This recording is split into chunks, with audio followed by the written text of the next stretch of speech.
खराब मौसम की वजह से मुख्यमंत्री पुष्कर सिंह धामी का अल्मोड़ा दौरा रद्द हो गया। घने कोहरे के चलते विजुअलिटी कम होने की वजह से सीएम धामी का हेलीकॉप्टर आधे रास्ते से ही देहरादून लौट गया। सीएम धामी का दौरा रद्द होने से स्थानीय जनता, मंत्री और सोमेश्वर विधायक रेखा आर्या के चेहरे पर मायूसी देखने को मिली। इससे पहले विजय संकल्प यात्रा आज सोमेश्वर विधानसभा पहुंची। अल्मोड़ा जिले के सोमेश्वर पड़ाव पर पहुंची संकल्प यात्रा में आज केंद्रीय रक्षा राज्य मंत्री अजय भट्ट, पूर्व सांसद बलराज पाशी, यात्रा सह संयोजक पुत्र काला सहित बीजेपी के कई नेताओं ने हिस्सा लिया। रक्षा राज्य मंत्री अजय भट्ट ने सोमेश्वर के रामलीला ग्राउंड में जनसभा को संबोधित किया। इस दौरान उन्होंने केंद्र और राज्य सरकार की उपलब्धियों, विकास कार्यों और योजनाओं को गिनाते हुए डबल इंजन सरकार को जनता की सरकार बताया। मीडिया से बातचीत करते हुए रक्षा राज्य मंत्री अजय भट्ट ने कहा कि बीजेपी 2022 में पूर्ण बहुमत से सरकार बना रही है। वहीं कांग्रेस पर निशाना साधते हुए अजय भट्ट ने हरीश रावत और कांग्रेस संगठन पर जमकर चुटकी ली, साथ ही आम आदमी पार्टी पर भी निशाना साधा।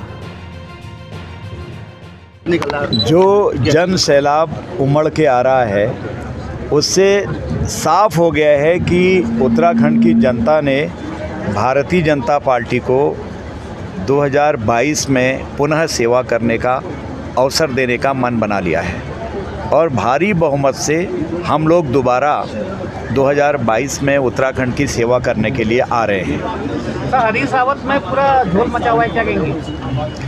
अब कांग्रेस के बारे में बोलना ठीक नहीं है। मेरे तो वो बड़े भाई हैं, अब मर्यादा भी नहीं तोड़ी जा सकती है। भाई साहब को बहुत दुखी कर रखा है। बुजुर्ग की तो इज्जत करनी चाहिए, संभाल के रखना पड़ता है। अब कांग्रेस की संस्कृति है, बाहर निकलो, अंदर आओ, इधर जाओ, उधर आओ, चलते रहता है।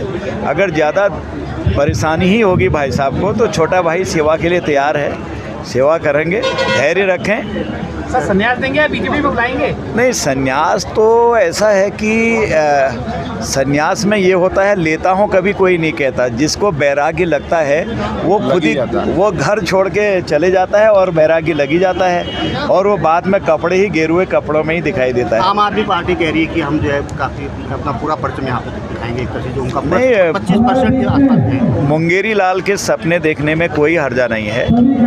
जो काम आज भारतीय जनता पार्टी कर रही है वो काम किसी ने नहीं किया। और जिस पार्टी का आप नाम ले रहे हैं, दिल्ली में कोरोना के समय सारी उनकी क्लिनिक फेल हो गई, ऑक्सीजन प्लांट नहीं लगा पाए जो स्वीकृत किया हुआ था। क्या स्थिति हुई उस समय, कितने लोग उस समय मरे दिल्ली में, वो सब लोग जानते हैं, इसलिए भरमाया नहीं जा सकता है। बेरोजगारों की बहुत बड़ी संख्या दिल्ली में है, जो वहाँ आंकड़े लिए हुए हैं वहाँ तो कुछ कर नहीं पाए हैं और यहाँ एक भ्रम फैला रहे, हम ये कर देंगे, वो कर देंगे, वो कर देंगे।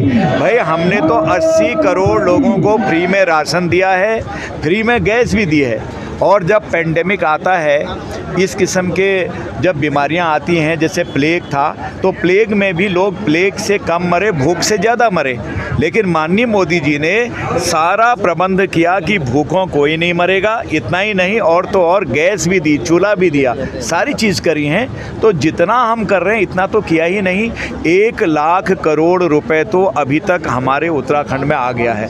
1 लाख करोड़, हिसाब लगाइए कितना होता है। तो ये पार्टियां तो भ्रमा रही हैं, भ्रम का कोई स्थान नहीं है। उत्तराखंड की जनता बहुत पढ़ी लिखी है। माननीय मुख्यमंत्री जी वहाँ से प्रस्थान कर चुके थे और बीच में ही जिस प्रकार से पायलट ने बताया कि आगे जो है विजिबल स्थिति नहीं दिख रही है, तो वहीं से उनको बैक होना पड़ा। तो मौसम के कारण जो है उनका आना आज संभव नहीं हो पाया। निश्चित रूप से उनका अन्य तिथि लेते हुए उनका प्रोग्राम यहाँ पर प्रस्तावित किया जाएगा। देखिए, विजय संकल्प यात्रा ये अपने आप में बड़ा संदेश है कि जिस प्रकार से सरकार ने विगत 5.25 सालों में जो विकास कार्य किए हैं, उस विकास कार्य पर निश्चित रूप से जो जनता का आशीर्वाद मिल रहा है, उस आशीर्वाद के परिप्रेक्ष्य में जो विजय संकल्प जनता ने लिया है, हमने लिया है, उसको दर्शाता है।